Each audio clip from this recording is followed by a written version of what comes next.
So மீனராசிக்காரர்கள் இந்த காலகட்டத்தில் நம்ம பொறுமையும் விவேகமாகவும் இருக்கணும். எதுவுமே எடுத்தமா கவுத்தமான்னு முடியாது. எல்லாமே இழுபறியாக போகக்கூடிய அமைப்புகள் உண்டு. பொறுமையாக இருந்து வாழ்க்கையில் ஜெயிக்க வேண்டிய அமைப்புகளாக இருக்கிறது. ஒரு 10 ஜாதகம் அப்பாயின்மெண்ட்டில் வராங்கன்னா அதில் 3-4 பேர் மீனராசிக்காரர்களாக வருகிறார்கள். ஏன்னா அவங்களுக்கு தான் சில கிளாரிட்டி, சில விஷயங்கள் புரியாமல் அடுத்து வரக்கூடிய விஷயங்கள் எப்படி இருக்க போதுன்னு ஒரு பதட்டத்தை கொடுக்கக்கூடிய அமைப்புகள் உண்டு.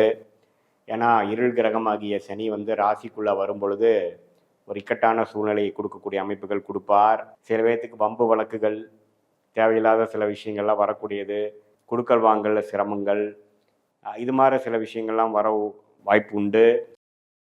வணக்கம் கிரக ரகசியம் சேனல் நேர்களே, நான் உங்கள் அன்பான சயின்டிஃபிக் வேதிக் அஸ்ட்ராலஜர் அஸ்ட்ரோரஞ்சி பேசுகிறேன். நல்லது நினைப்போம், நல்லதே நடக்கும். இந்த வீடியோவில் நம்ம என்ன பார்க்க போகிறோன்னா, மீனராசிக்காரர்களுக்கு 2025 அக்டோபர் மாதம் எத்தகைய ஒரு மாதமாக இருக்க போகுதுன்னு பார்க்குறோம்.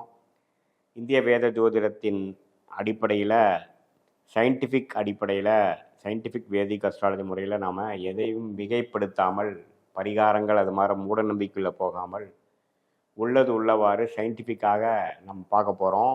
மீனராசிக்கு பார்த்தீங்கன்னா இப்போ ஜென்மசனி போய் கொண்டிருக்கிறது. சனி ராசிக்குள்ளேயே வருவதனால நிறையா பேர்த்தோட வாழ்க்கையில் சில இக்கட்டான சூழ்நிலைகள், சில மனசுக்கு கிளாரிட்டி கொடுக்காத சில விஷயங்கள், என்ன நடக்கப் போகிறதுங்கிறதுல சில தெளிவுகள் இல்லாத சில அமைப்புகள் உருவாகி கொண்டிருக்கிறதுங்கிறதான் உண்மை. அதில் ராசி அதிகமான ராகு கேதுவோட சம்மந்தப்பட்டு, சனியின் பார்வை பெற்று, செவ்வாய் பார்வை பெற்று கொஞ்சம் இருள் சந்திரனாக இருக்கக்கூடிய மீனராசிக்காரர்களுக்கு இன்னுமே கொஞ்சம் பாதிப்புகளும் மன உளைச்சல்களும் சில பிரச்சனைகளும் தொடர்ந்த ஒரு 3-4 மாதமாக ஏப்ரல் மே ஜூன் 2025 வளர்ந்து கொண்டு வருகிறதுங்கிறதான் முக்கியம். முதல்ல பூரட்டாதி நட்சத்திரம், அதுக்கப்புறம் உத்திரட்டாதி நட்சத்திரம், அதுக்கப்புறம் அடுத்த வருஷம் ரேவதி நட்சத்திரக்காரங்கள்லாம் கொஞ்சம் பாதிக்கப்பட போகிறாங்கிறதான் உண்மை. இதில் பயப்படக்கூடிய விஷயங்கள் இல்லை என்றாலும் வாழ்க்கைக்கு சில விஷயங்கள் தேவையான சில மாற்றங்கள், தவிர்க்க முடியாத சில மாற்றங்களை எதிர்கொள்ள வேண்டிய ஒரு காலகட்டமாக சமயமாக வரும் என்பது நம்ம தெரிஞ்சு கொள்ள வேண்டும். இப்போ கிட்டத்தட்ட பார்த்தீங்கன்னா ஒரு 10 ஜாதகம் அப்பாயின்மெண்ட்டில் வராங்கன்னா அதில் 3-4 பேர் மீனராசிக்காரர்களாக வருகிறார்கள். ஏன்னா அவங்களுக்கு தான் சில கிளாரிட்டி, சில விஷயங்கள் புரியாமல் அடுத்து வரக்கூடிய விஷயங்கள் எப்படி இருக்க போதுன்னு ஒரு பதட்டத்தை கொடுக்கக்கூடிய அமைப்புகள் உண்டு. ஏன்னா இருள் கிரகமாகிய சனி ராசிக்குள்ளே வரும் பொழுது ஒரு இக்கட்டான சூழ்நிலையை கொடுக்கக்கூடிய அமைப்புகள் கொடுப்பார். ராசிக்கு 4ஆம் இடத்துல குரு 10ஆம் இடத்தை பார்க்கறதுனால தொழில் வேலையில் முன்னேற்றங்கள் இருக்க தான் செய்யும். அது நல்ல ஒரு விஷயம். என்னதான் மனம் ஓரளவுக்கு பாதிக்கப்பட்டாலும் மற்ற விஷயங்கள் கொஞ்சம் பாசிட்டிவாக இருந்து கை தூக்கக்கூடிய அமைப்புகள் உண்டு. ராகு 12ஆம் இடத்திலும் கேது 6ஆம் இடத்திலும் இருக்கும் பொழுது சில பேர்த்துக்கு வம்பு வழக்குகள், தேவையில்லாத சில விஷயங்கள்லாம் வரக்கூடியது, வெளிநாடு ட்ராவலிங், கொடுக்கல் வாங்கல சிரமங்கள், இது மாதிரி சில விஷயங்கள்லாம் வர வாய்ப்பு உண்டு.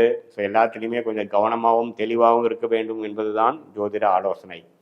மாத கிரகத்தின் சஞ்சாரங்கள் எப்படி இருக்குன்னு பார்த்தா, செவ்வாய் 8ஆம் இடத்துல இருந்து மாதத்தின் இறுதியில் 9ஆம் இடத்துக்கு வர்றது நல்ல மாற்றம். அதே சமயத்தில் புதன் பார்த்திங்கன்னா 8ஆம் இடத்துல மறையிறார், குருவின் பார்வை பெறுகிறார், சில கொஞ்சம் மற்றவங்க மூலமாக சில ஃபண்டிங் வர்றது, லோன் கிடைக்கிறது, சில பிரச்சனைகள் சால்வ் பண்ணுறதுக்காக ஒரு டாப்அப் லோன் போகிறதுங்கிற மாதிரி சில பேர்த்துக்கு சில வியாபாரத்தில் இருக்கிறவங்க, கொஞ்சம் பண விஷயத்தில் கொஞ்சம் இக்கட்டான சூழ்நிலை இருக்கிறவங்களுக்கெல்லாம் வர வாய்ப்புகள் உண்டு. அதே சமயத்தில் சூரியனும் பார்த்திங்கன்னா 8ல் நீச்சமாக போய் 6ஆம் வீட்டு அதிபதி 7க்கு வரும்பொழுது கொஞ்சம் உடல் உபாதைகள், வம்பு வழக்குகள்லாம் கொஞ்சம் வரும். ஆனால் குருவின் பார்வை இருக்கிறனால சமாளிக்கிற அளவுக்கு தான் இருக்குமே ஒழிய பயப்பட வேண்டியதில்லை.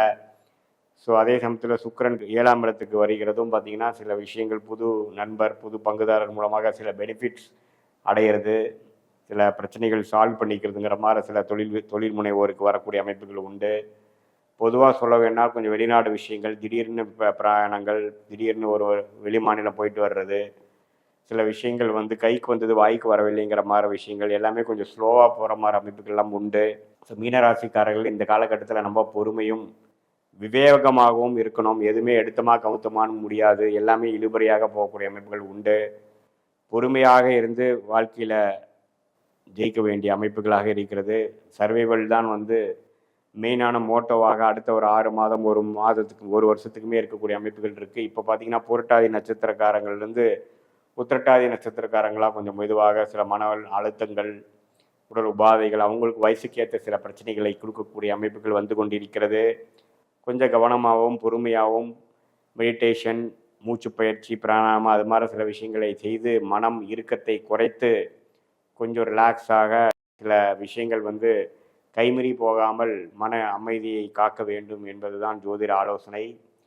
இது வந்து ஒரு தற்காலிகமான ஒரு அமைப்பை ஒழிய ஒரு அக்டோபர் மாதம் முடிந்து கொஞ்சம் சில மாதங்கள்லாம் வரும்பொழுது படிப்படியாக உத்திரட்டாதி நட்சத்திரம் முதல் பாதம் 2 பாதத்தில் இருக்கிறவங்களாம் கொஞ்சம் படிப்படியாக பிரச்சனையிலிருந்து மீண்டு வரக்கூடிய அமைப்புகள் உண்டு. கிளாரிட்டி கிடைக்கக்கூடிய அமைப்புகள் உண்டு. இது வந்து ஒரு பொதுவான பலன்கள் தான். உங்களுடைய ஜென்ம ஜாதகத்தில் எத்தகைய ஒரு தசாபுக்திகள் போய்கொண்டு இருக்கிறது, நீங்கள் என்ன லக்னத்தில் பிறந்தீங்க, இந்த லக்னத்துக்கு தசநாதன் எந்த ஆதிபத்தியம் பெறுகிறார், நல்லவரா, எப்படி, எது மாதிரி யோகத்தை கொடுக்கக்கூடியவரா, பிரச்சனை கொடுக்கக்கூடியவரா, இதே நல்ல ஒரு யோகமான தசைகள் போகும்பொழுது இந்த ஜென்மசனி தாக்குதல் பெரிய பிரச்சனையை பெரிய பாதிப்பை கொடுக்காது. இதே ஒரு சுமாரான தசைகளும் பிரச்சனைக்குரிய தசைகளும் போகும்பொழுது ஜென்மசனி தாக்கங்கள் கொஞ்சம் அதிகமாக தான் இருக்கும். அதனால் இப்போ போய்க்கூடிய தசாபுக்திகள் எப்படி இருக்குங்கிறதை பார்த்து அதுக்கு தகுந்த முறையில் நீங்கள் அடுத்து வரக்கூடிய காலகட்டங்கள் எப்படி இருக்குன்னு தெரிந்து கொள்ளலாம். இந்திய வேத ஜோதிட சயின்டிஃபிக் வேதிக் அஸ்ட்ராலஜி முறையில் எதையும் மிகைப்படுத்தாமல் உங்களுடைய ஜென்ம ஜாதகத்தில் வந்து திருக்கணித பஞ்சாங்கத்தில் போட்டு அதில் வரக்கூடிய தசாபுக்திகளை வைத்து இப்போ நம்ம பேசின கோச்சார் அமைப்பையும் ஒருங்கிணைத்து பார்க்கும் பொழுது உண்மையே துல்லியமான உங்களுடைய ஜாதகத்தின் கர்மா, தனிக்கர்மா என்னங்கிறதை தெரிந்து, தனித்துவமான கர்மாவை என்னென்னு தெரிந்து, பிராப்தங்கள் என்னென்னு தெரிந்து, அடுத்த வரக்கூடிய காலகட்டங்கள் எப்படி, உங்கள் வேலை எதை நோக்கி போய் கொண்டிருக்கிறது, உங்கள் தொழில் எதை நோக்கி போய் கொண்டிருக்கிறது, எப்போ மாற்றங்கள் வரப்போகிறது, எத்தகைய மாற்றங்கள் வரப்போகிறது, இது மாதிரி பிராப்தங்கள் காட்டுகிறது, அதோட டைம்லைன்ஸ் என்ன, எப்போ நம்ம வந்து உயர போகிறோம், எப்போ வந்து வாழ்க்கையில் வந்து அடுத்த லெவல் படிநிலைக்கு வரக்கூடிய அமைப்பு எப்போ காட்டுகிறது, தசாபுக்திகள் எப்போ முடிகிறது, அடுத்த புக்திகள் எப்போ ஸ்டார்ட் ஆகுது, அதெல்லாம் தெரியும் பொழுது இன்னுமே ஒரு தெளிவான சிந்தனை, அது மூலமாக உங்கள் வாழ்க்கை திட்டங்களை அதுக்கு தகுந்த ஒரு டைம்லைன்ஸ் வச்சு